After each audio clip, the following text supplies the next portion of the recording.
The gospel text of today is a long gospel, chapter 4 of the Gospel of Mark, verses 1 to 20. It contains the first parable which Jesus tells in the Gospel of Mark and also the interpretation. I will focus for our reflection on the parable proper, which is in Mark chapter 4, verses 3 to 9, and known popularly as the parable of the sower and the seed. The parable is this: a sower goes out to sow, and as the sower sows, some seed fall along the path, and the birds come and eat up that seed. As he continues to sow, some seed fall in rocky ground and do not have much depth, so they simply start to grow and wither away because of lack of depth. Other seed fall among thorns, and the thorns grow up and choke the seed, so they are not allowed to grow. And some seed fall in good soil and bring forth a plentiful harvest. Jesus says some 30, some 60, some 100. This is the parable, and we need to ask ourselves, what is the meaning of this parable and how it applies to our lives? The parable is about 4 kinds of efforts that we put in. The first is the effort where the seed is sown on the path, and the conclusion is that the seed is lost. The second kind of effort we put in is where the seed is sown along rocky ground, and the conclusion is that the seed is lost. The third is the seed sown among thorns, and the conclusion is the seed is lost.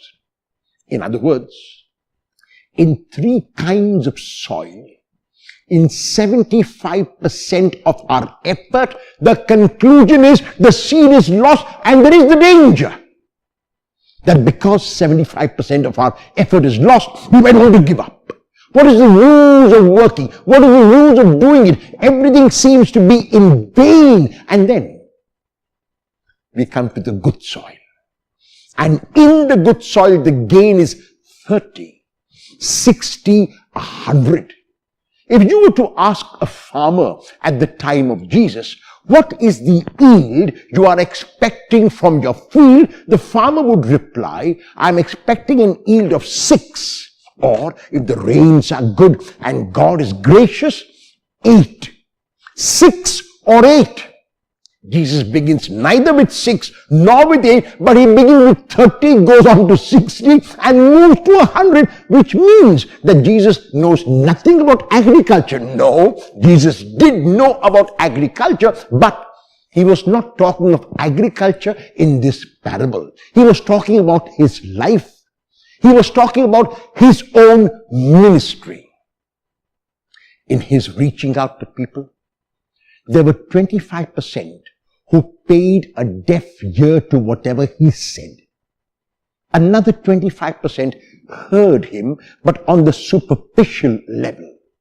The third 25% heard him, but because they could not accept what he was saying, because it was too radical for them, too novel for them, they just let it go.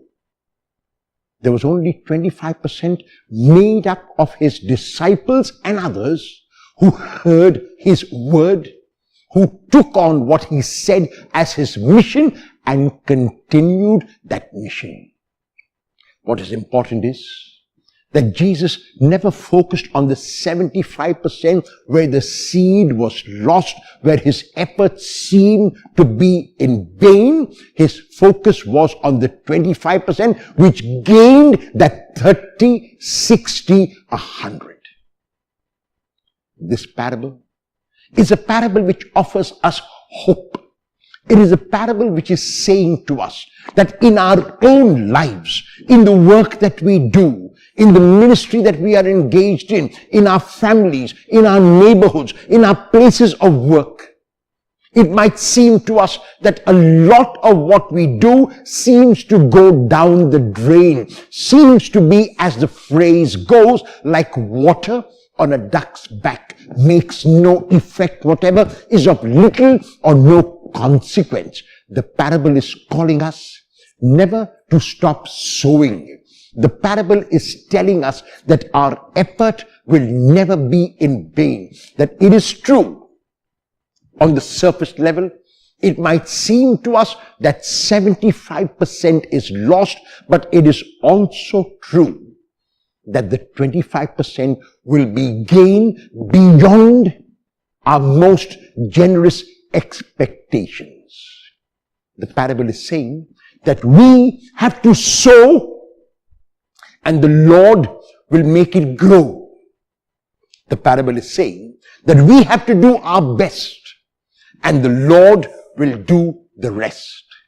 The parable is calling us never to give up, never to give in, but to keep on keeping on. Will you sow in the hope that the Lord will make it grow? Will you do your best and let the Lord do the rest?